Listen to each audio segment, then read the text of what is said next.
Kita sudah ditempa dulu karakternya. Jadi apapun yang datang menerpa, kita siap menghadapinya. Dan kita siap menang sesudahnya. Pokoknya ikut Tuhan itu ya, selalu kita akan dipersiapkan. Karena roh kita senantiasa berjaga-jaga, ada Roh Kudus di dalam. Kalau Anda belum subscribe di channel ini, segera supaya Anda bisa mengikuti terus rema-rema dari Roh Kudus ya. Hari-hari ini begini, saya itu berapa waktu yang lalu, tiba-tiba ngantuk sekali. Nggak biasanya, siang-siang, sore-sore gitu, kepingin tidur sebentar. Akhirnya saya tidur sebelum petang. Waktu bangun sudah mulai gelap, tapi belum pekat.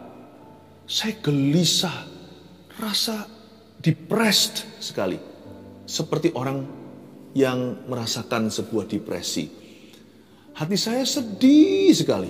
Entah kenapa, lalu suara Tuhan bunyinya begini di hati. Hari-hari ini banyak keluarga Saat Teduh yang mengalami ini. Jadi kadang-kadang pengalaman yang saya lalui itu nggak tentu pengalamanku, tapi pengalaman Anda. Tuhan izinkan saya menjadi sebuah tempat syafaat. Untuk menjadi perantara merasakan sesuatu pada dirimu. Sebelum saya bisa membagikan firman, Tuhan berikan kepada saya dulu sebuah nyatakan dulu kondisi keadaan hingga saya bisa merasakan kebutuhan Anda. Lalu muncullah 3 kalimat dari Tuhan yang saya terima, yang saya mau bagikan sebagai 3 poin sederhana. Tapi sebelumnya mari kita buka Alkitab dulu. Berikan judul Jangan Putus Asa di Kejadian pasal 15 ayat 12 sampai 17. Jangan putus asa. Ini sebuah cerita tentang Abram. Saya bacakan. Menjelang matahari terbenam, tidurlah Abram dengan nyenyak. Lalu turunlah meliputinya gelap gulita yang mengerikan. Firman Tuhan kepada Abram, ketahuilah dengan sesungguhnya bahwa keturunanmu akan menjadi orang asing dalam suatu negeri yang bukan kepunyaan mereka, dan bahwa mereka akan diperbudak dan dianiaya 400 tahun lamanya. Tetapi bangsa yang akan memperbudak mereka akan kuhukum, dan sesudah itu mereka akan keluar dengan membawa harta benda yang banyak. Tetapi engkau akan pergi kepada nenek moyangmu dengan sejahtera. Engkau akan dikuburkan pada waktu telah putih rambutmu. Tetapi keturunan yang keempat akan kembali ke sini, sebab sebelum itu kedurjanaan orang Amori itu belum genap. Ketika matahari telah terbenam dan hari menjadi gelap, maka kelihatanlah perapian yang berasap beserta sulu yang berapi lewat di antara potongan-potongan daging itu. Waktu saya bangun, saya cerita tadi, hari mulai gelap, matahari sudah terbenam. Saya langsung ingat cerita Abraham ini. Saya buka ayat ini, lalu Tuhan berkata, bukalah, bacalah untuk jemaat. Untuk keluarga Saat Teduh yang saya kasih, saya tahu sebagian Anda mengalami putus asa. Dan tidak bisa lepas dari pikiran keputusasaan. The future looks bleak. Atau masa depan itu nampak suram. Memang hidup kita lagi ngalami sesuatu yang buram. Dan saya merasakan hari itu diulang lagi loh, bukan hanya 1 hari. Lalu ada 1 hari lagi begitu lagi. Padahal saya nggak apa-apa. Saya fine-fine saja, hati saya bersyukur dan ada sukacita. Tapi saya alami itu untuk Anda. Seolah merasakan pikulan bebanmu dulu sebelum saya bisa sampaikan firman. Supaya firman yang saya sampaikan ini dengan pengertian dan dengan belas kasihan. With a spirit of understanding. Saya memberikan pada Anda sebuah firman yang tidak menghakimi, tetapi firman yang mengerti. Mari kita cari solusinya. Tujuan kita hari ini baca cerita ini atau kita merenungkannya serta mendapatkan 3 kalimat dari Tuhan. Bukan supaya kita itu dimengerti saja atau dipahami perasaannya, tapi supaya kita menemukan solusi dan jawaban. Kita perlu melihat titik terang. Dan titik terang itu jangan lihat di luar atau keadaan. Matahari sudah terbenam. Tapi Tuhan, Sang Surya itu sudah terbit di dalam hatimu. Ada pengharapan. Menjelang matahari terbenam, ayat 12, tertidurlah Abram dengan nyenyak. Lalu turunlah meliputinya gelap gulita yang mengerikan. Gelap gulita yang mengerikan itu adalah perasaan yang sangat depresif. Ada orang-orang yang merasakan ini sekali-kali, tapi ada orang yang terus-menerus berada dalam kondisi begini. atau yang namanya depresi, stres yang keterusan. Tuhan berbelas kasihan. Abraham pun diizinkan mengalami ini untuk keturunannya nanti, hingga keturunan keempat. Jadi Abraham diizinkan berada di tempat doa syafaat. Gelap gulita yang mengerikan. Pernah nggak kalau Anda tidur siang-siang sudah agak telat, lalu habis itu bangunnya sudah sore-sore agak gelap, rasa sedih gitu ya. Apalagi kalau sendirian di kamar, lampu-lampu nggak dinyalakan waktu tadi Anda tertidur pulas, kan masih siang hari, masih ada matahari. Lalu Anda lihat sekeliling Anda, keluarga nggak di situ, orang tua belum pulang, atau kalau suami istri pasangannya masih belum kembali, mana anak-anak, sedih sekali. Ya, tapi ini lebih dari itu. Ini bukan hanya perasaan sedih yang kebetulan bangun tidurnya nggak pas gitu loh. Tapi ini adalah pewahyuan. Tuhan memang berbicara sesuatu, mengantisipasi sebuah masalah di depan. Tuhan tuh baik ya. 2-3 langkah sebelum masalah Tuhan beritahu. Siapa bilang ikut Yesus tuh luput dari segala persoalan? Ikut Yesus bukan luput, tapi kita dipersiapkan. Kadang-kadang Tuhan beritahukan, terkadang pemberitahuan Tuhan bukan dalam bentuk pengetahuan. Masalahnya apa? Kapan akan tiba.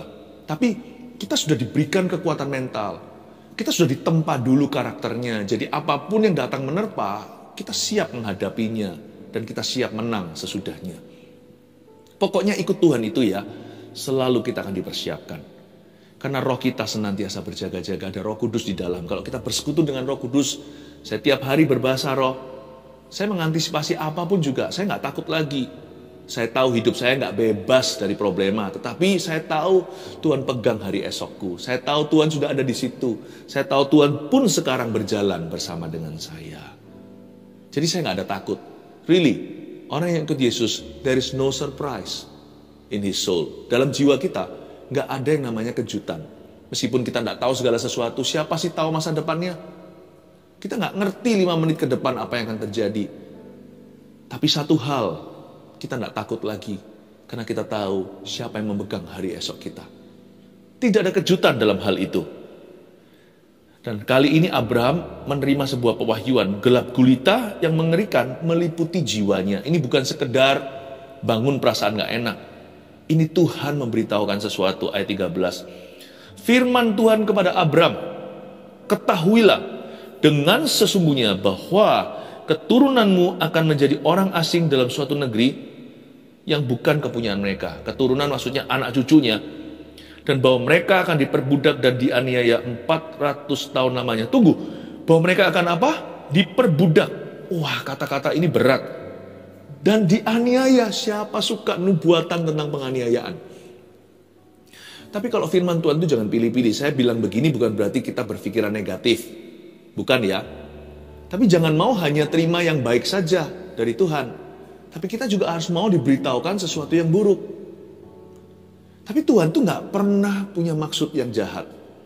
Bukankah firman Tuhan berkata, aku gak punya rancangan kecelakaan.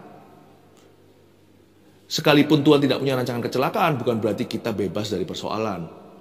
Maksud Tuhan adalah Tuhan akan menyertai kita melalui pencobaan. Di dunia ini kamu akan mengalami pencobaan, kata Yesus pada murid-muridnya. Tapi kuatkan hatimu, aku telah mengalahkan dunia. Aku gak punya rancangan kecelakaan. Tapi rancangan damai sejahtera. Kamu bisa damai sama aku, kata Tuhan. Sebab aku tahu segala sesuatu dan hidupmu ada di tanganku. Aku memegangmu dengan tangan kananku yang membawa kemenangan. Jangan takut, jangan bimbang. Ada sebuah asuransi, divine assurance. Ya, bukan hanya asuransi dunia. Itu kan insurance. Ini assurance itu lebih dari itu. Ada sebuah kepastian dalam Yesus.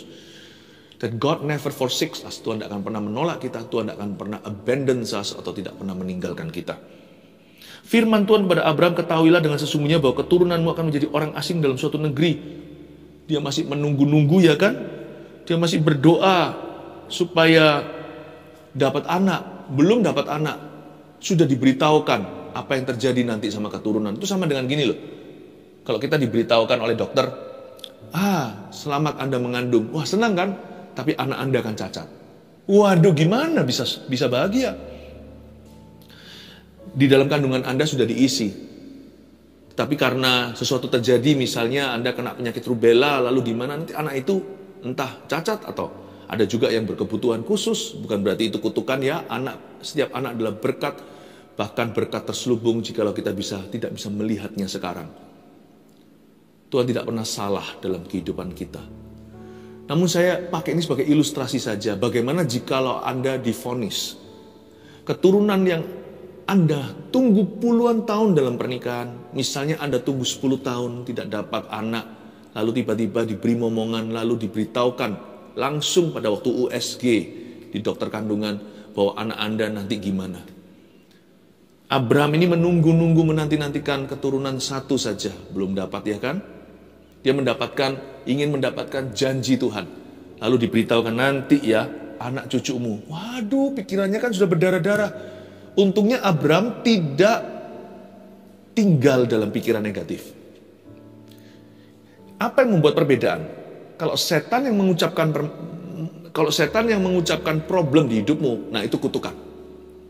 Tapi kalau Tuhan yang mengucapkannya, jikalau Tuhan yang mendeklarasikan, berarti ada jalan keluar. Perbedaannya terletak pada dua kata pertama ayat 13. Firman Tuhan. Masalah pasti datang, tapi saya ingin mendengarnya dari Tuhan. Saya ingin melihat masalah saya dari perspektif Alkitab, yaitu firman Allah. Saya ingin menerima pewahyuan, what is masalah, apakah itu problema, dan bagaimana saya harus bertahan di dalamnya dan melaluinya dan menang atasnya. Saya mau dengar itu dari Roh Kudus, bukan roh jahat. Saya juga tidak percaya pada pengertian saya sendiri karena manusia cenderung untuk negatif. Manusia cenderung untuk putus asa, untuk stres sendiri. Saya nggak mau. Saya mau terimanya dari Roh Kudus. Saya nggak akan marah sama Tuhan. Loh, Tuhan kok kasih saya masalah, kok diizinkan? Bukankah sehelai rambut pun tidak jatuh ke tanah tanpa seizinmu? Berarti kan ada yang jatuh ke tanah seizin Tuhan. Tuhan tidak pernah punya rencana untuk menggunduli kepala kita dari mahkota. Pasti ada sesuatu yang besar yang Tuhan sediakan. Saya nggak akan datang ke Tuhan dan berkata, saya hanya mau berkat, tidak mau problema. Tapi saya akan ngomong sama Tuhan begini, Tuhan, apapun yang kau izinkan, asal aku nggak buka celah, asal bukan dari setan, bukan karena undangan dosa. Tuhan, aku percaya rencanamu indah, walau saya belum mengerti. Ku tahu rancanganmu indah bagiku, ku tahu kehendakmu sempurna. Firman Tuhan kepada Abraham, itulah perbedaannya. Jangan belajar apa itu definisi problema dari sources, dari sumber-sumber yang salah. Belajarlah dari firman Tuhan. Aku dapat melakukan segala perkara dapat kutanggung di dalam Dia yang memberiku kekuatan, surat Paulus. Demikian pula di Roma 8 dikatakan, Paulus juga yang menyatakan, diilhami Roh Kudus menulis begini, Tuhan bekerja sama dalam segala perkara dan keadaan untuk mendatangkan kebaikan bagi orang-orang yang mengasihi Dia, yang terpanggil sesuai dengan rencananya. Saya kalau mau belajar apa itu masalah, saya mau belajar dari Tuhan. Dan saya mau serahkan masalah saya kepada Tuhan Yesus.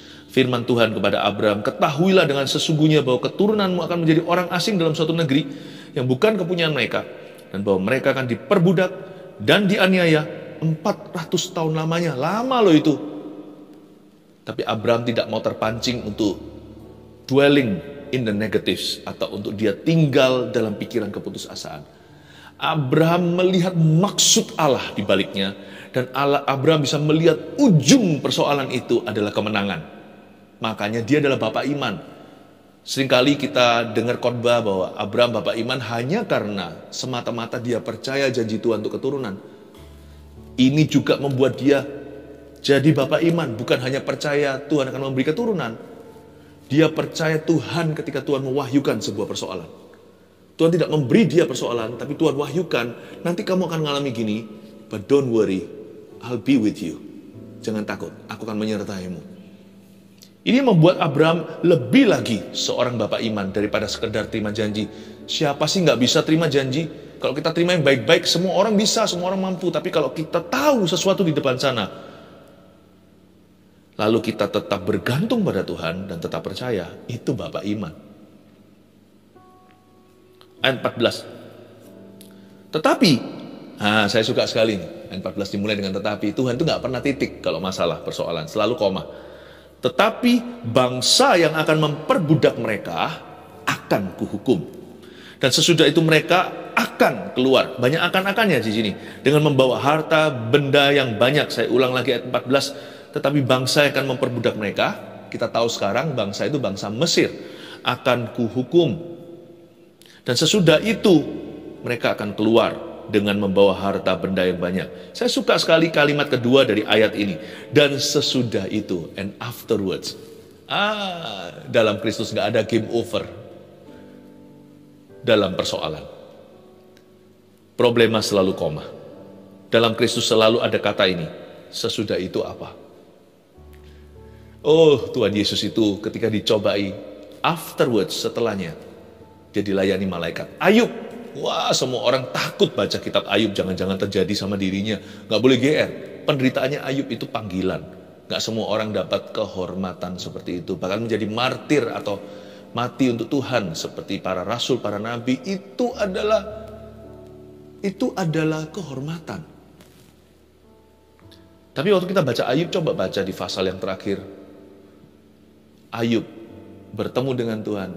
Dan Tuhan mengembalikan. Tuhan itu baik, senantiasa baik. Dia gak pernah berubah, dahulu, sekarang, sampai selama-lamanya. Bagaimana dia bisa berubah? Macan tutul aja gak pernah loreng zebra. Tuhan kita itu gak bisa ganti baju. Tidak ada pertukaran bayangan. Tuhan itu selalu baik, senantiasa baik, forever baik. Gak bisa gak baik, harus baik. Memang baik. Dia hanya baik, gak ada jahatnya sama sekali. Sesudah itu mereka akan keluar dengan membawa harta benda yang banyak. Mereka akan dijajah. Tapi nanti ya, mereka akan bawa harta bendanya orang Mesir. Mesir memang dikuras habis waktu itu sama Tuhan di perjanjian lama. Semua di tangannya bangsa Israel, jarahan-jarahannya. Ayat 15, tetapi engkau akan pergi kepada nenek moyangmu dengan sejahtera. Don't worry Abraham, kamu akan ending well, kamu akan berakhir dengan baik. Engkau akan dikuburkan pada waktu telah putih rambutmu. Ayat 15 ini mengingatkan kita begini. Saya sendiri punya prinsip demikian. Pokoknya saya perhatikan aja 2-3 langkah di depan saya. Saya nggak usah terlalu muluk-muluk. Dan saya yakin bahwa I will finish well. Itu aja penghiburan saya, itulah kekuatan saya. Itulah pengharapan yang nggak bisa dicuri iblis dan keadaan. Saya beritahu pada diri sendiri, I will finish well. By God's grace, dengan kasih karunia Allah, saya pasti mengakhiri pertandingan dengan baik. Tuhan berkata, ujungnya sana, kemenangan. Ujungnya mahkota kebenaran. Ujung di situ, damai sejahtera. Engkau akan pergi kepada nenek moyangmu, alias mati, dalam damai sejahtera. Aku tahu, entah kapan giliranku, aku akan pergi dengan damai sejahtera. Jadi masalah sekarang, kenikmatan dunia, persoalan ini semua sementara. Tugas saya hanya fokus 2-3 langkah ke depan aja. Asal saya jangan putus asa. Karena saya putus asa, asanya putus. Semoga Anda paham ilustrasi ini. Itu seperti sumbu pudar nyalanya. Udah mati. Asal saya jangan mati rohani. Tugas saya 2-3 langkah ke depan. Saya pastikan saya meresponi Tuhan. Kalau jatuh saya harus bangun. Nggak boleh berlama-lama. Harus segera bangkit. Udah itu aja. Sisanya, ujungnya itu Tuhan yang miliki. Dan saya tahu Tuhan sudah berfirman kepada Abraham, Tuhan berfirman kepada kita. Ujungmu itu damai sejahtera. Udah, takut apa sih sekarang? Hadapi aja. Udah. Kalau memang salah kita, introspeksi jangan diulangi. Minta sama Tuhan untuk sertai kita dalam konsekuensi kalau bisa ringankan. Tapi kalau itu bukan salah kita, apalagi? Wah, udah yang berani beriman aja sama Tuhan Yesus. Berani berharap. Karena ujung kita itu sudah ditentukan sama Tuhan. Kamu akan pergi dengan damai sejahtera. Wow, isn't that beautiful? Tetapi keturunan yang keempat akan kembali ke sini ayat 16. Sebab sebelum itu, kedurjanaan orang Amori itu belum genap. Keturunan keempat itu nanti muncul Musa itu loh. Keturunan keempat akan kembali. Sebab sebelum itu, orang-orang Mesir dosanya belum sampai taraf. Harus diganjar. Maksudnya di sini keturunan keempat. Tuhan itu ya, pikirannya jauh lebih jangka panjang dari kita. Tuhan gak hanya take care kita, Tuhan juga take care apapun siapapun yang berharga dalam hidup kita. Waktu kita ada Tuhan menjaga, waktu kita tidak ada suatu hari, Tuhan tetap menjaga mereka. Sampai keturunan keempat, Tuhan tidak pernah lupa. Allah kita tuh setia, makanya itu kita jangan putus asa. Ilegal untuk kita putus asa karena kesetiaan Allah. Tuhan gak selesai dengan kita. Bahkan kalau Tuhan belum datang, masa hidup kita sampai mati itu pun aja belum selesai loh rencana Tuhan atas hidup kita. Tuhan masih lanjutkan dalam diri orang-orang yang hari ini kita investasikan kasih. Tuhan itu begitu panjangnya, bukan panjang sabar aja, panjang visinya atas hidupmu dan hidupku. Jangan mudah putus asa dong. Jangan gampang-gampang dikit-dikit menyerah atau lemparkan handuk putih. Keturunan keempat akan kembali. Ketika matahari telah terbenam dan hari menjadi gelap, maka kelihatanlah perapian yang berasap beserta suluh yang berapi lewat di antara potongan-potongan daging itu. Sebelumnya tadi, Abraham potong daging, beberapa daging, ditaruh di kiri dan di kanan. Waktu dia bangun dalam kondisi sedih lalu mendengar suara Tuhan itu, lalu matanya menyaksikan sesuatu. Perkara supranatural terjadi, yaitu kelihatanlah ada perapian. Tiba-tiba ada api yang jalan, yaitu beserta suluh api. Padahal nggak ada api di sana. Abraham hanya siapkan korbannya, tapi nggak ada api, nggak ada suluhnya. Tiba-tiba seperti ada perapian yang berasap beserta suluh yang berapi itu bisa berjalan di antara potongan-potongan daging kurban. Dia lihat itu. Ini miniaturnya Elia. Nanti Elia kan turunkan api besar atas mezbah sehingga menjilat semua air di parit-paritnya. Tapi kalau ini, apinya itu hanyalah satu line gitu aja, satu garis, seperti ada suluhnya itu jalan, jalan lurus. Abraham mendapatkan suatu garansi iman. Ada sebuah janji, Abraham, anakku, jangan takut. You will walk, today you will walk with me. Tomorrow I will walk with your children. Hari ini aku akan jalan denganmu. Dan besok aku akan jalan dengan anak-anak dan keturunanmu. Abraham pasti seketika berkata, yes Lord, ya Tuhan. Today I will walk with you. Hari ini aku akan berjalan dengan engkau. Itu api jalan itu kan Tuhan jalan. Tapi kan dia gak bisa lihat Tuhan jalan. Karena manusia tidak cukup suci untuk bisa melihat Allah dengan kasat mata. Tapi Tuhan kasih dia miniaturnya. Api Tuhan berjalan. Api berjalan di depannya. Membakar semua musuhnya, bukit-bukit pun runtuh dalam hadirat Tuhan, dalam hadirat Tuhan. Ya, tahu kan lagu lama itu? Waktu ada jalan api itu, Abraham langsung tahu, ini maksudnya Tuhan yang jalan denganku. Tuhan bilang, kalau apiku jalan di depanmu, aku jalan sama kamu. I will be your guide. Haleluya. Jangan putus asa, please. Saudara-saudara seiman, keluarga saat teduh, waktu saya bangun merasa begitu, saya tahu saya sedang merasakan apa yang Anda rasakan. Tuhan izinkan saya merasakan itu, supaya saya bisa menyampaikan firman itu dengan efektif. Saya berada di posisimu, di posisi Anda. Supaya urapan ini efektif menjamah, saya harus berada di posisi sisi situ, bukan menurutku atau secara teori. Ada 3 kalimat yang Tuhan sampaikan ke saya teruskan ke Anda. Waktu saya bangun itu, saya ingat cerita Abraham, lalu saya tuliskan 3 kalimat. Inilah 3 poin sederhana yang kita bisa pelajari tentang hati yang jangan putus asa. 1, kenapa kita jangan putus asa? Sebab sesudah masalah, selalu ada berkatnya. Abraham diberitahu nanti gini ya keturunanmu, mereka akan diperbudak dan dianiaya. Tetapi sesudah itu, sesudah masalah, sesudah itu, mereka akan menjarah Mesir habis-habisan. Sebab sesudah masalah, selalu ada berkatnya. Ya, lihat berkatnya, jangan lihat masalahnya. 2, sebab Tuhan selalu punya rencana yang indah, makanya jangan putus asa. Tuhan bilang sama Abraham, meskipun demikian nanti keturunan yang keempat akan begini begitu. Muncul Musa, Yosua, teruskan sampai Daud kan, lalu lanjutkan. Apa yang terjadi? Yesus Kristus hingga hari ini. Wow, Abraham tidak sia-sia berharap. Sebab sekalipun masalah bisa menghadang, Tapi Tuhan selalu punya rencana yang indah atas hidup kita. Udah, kalau Tuhan punya rencana, kalau Tuhan punya maksud, beres. Kalau setan punya maksud, jangan takut. Kita berdoa, kita tengking, kita lawan dengan firman dan dengan iman. Dan dengan hidup kudus, batal, gagal semuanya. Runtuh semua rancangannya. Roh jahat tidak akan bisa menjamah umat Allah. Tapi kalau Tuhan yang punya maksud, siapa bisa melawannya? Kalau Allah di pihak kita, siapa lawan kita? Kalau Tuhan yang punya mau, siapa berani jadi penasihatnya untuk mengurungkannya? Kalau Tuhan yang buka pintu, siapa yang bisa menutupnya? Kalau Tuhan yang menjatuhkan, siapa yang bisa mengangkat? Kalau Tuhan yang mengangkat, siapa berani jatuhkan? Coba lihat cerita Yusuf di Perjanjian Lama. Firaun pun tak berdaya. Kalau Tuhan yang menerkam, siapa yang melepaskan? Tapi kalau setan menerkam kita, kita minta tolong sama Tuhan. Tuhan melepaskan dengan mudah. Laut Merah pun terbelah. Tapi kalau Tuhan yang menerkam kita, siapa yang mau melepaskan kita? Gak ada singa di atas singa Yehuda. Dialah singa dari Yehuda, tidak ada lebih perkasa. Tapi kalau dia beserta Anda, dia jalan di sampingmu, mana ada singa-singa yang lainnya berani mendekatimu?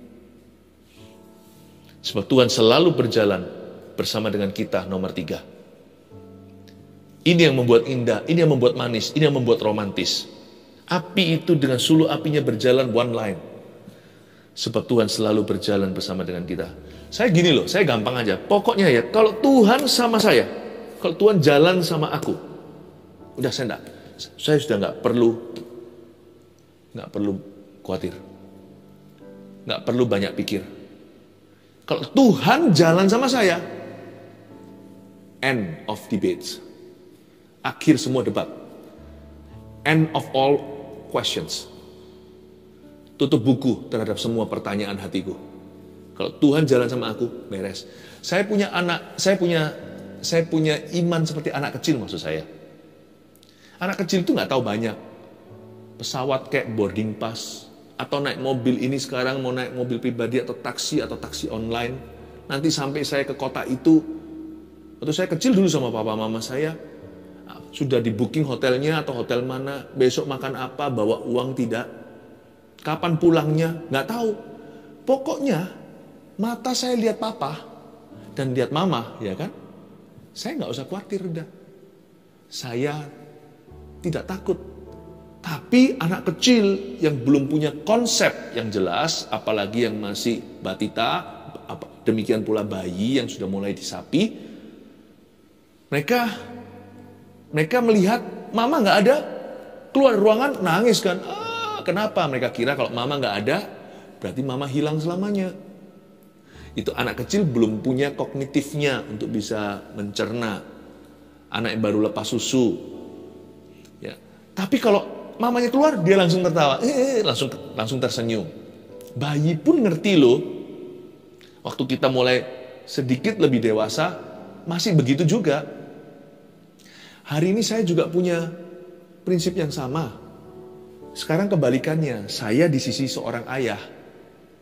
Kadang-kadang kalau saya lihat anak saya khawatir, buat apa? Cinta orang tua terhadap anaknya itu melebihi pengetahuan anaknya. Nggak mungkinlah kita itu akan telantarkan. Pasti kita take care mereka. Seolah-olah saya ingin bilang gini sama anak-anak kecil. Kalian tuh nikmati masa kecilmu atau masa mudamu. Bisa bergantung penuh. Nanti suatu hari kalian jadi orang tua. Pokoknya kalau ada papa dan mama, tenang sudah, hidupmu tidak terlantar, sudah di take care dari A sampai Z.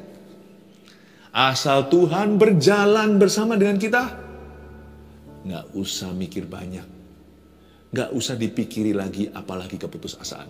3 kalimat ini, nomor 1, jangan putus asa karena sebab sesudah masalah selalu ada berkatnya. 2, jangan putus asa sebab Tuhan selalu punya rencana yang indah. 3, jangan putus asa sebab Tuhan selalu berjalan bersama dengan kita. Udah, jangan terlalu banyak mikir, gak usah putus asa. Mari masuk hadirat Allah, tersenyum saja dan katakan, terima kasih kau berjalan dengan aku.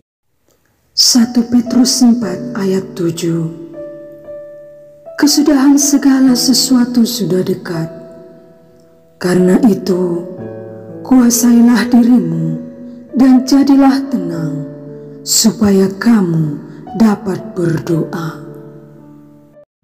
Saudara yang terkasih, terima kasih telah mendengarkan firman Tuhan hari ini. Jangan lupa untuk dukung terus channel ini dengan cara subscribe, like, share, dan juga komen, agar saudara kita yang lain juga boleh terberkati. Tuhan Yesus memberkati kita.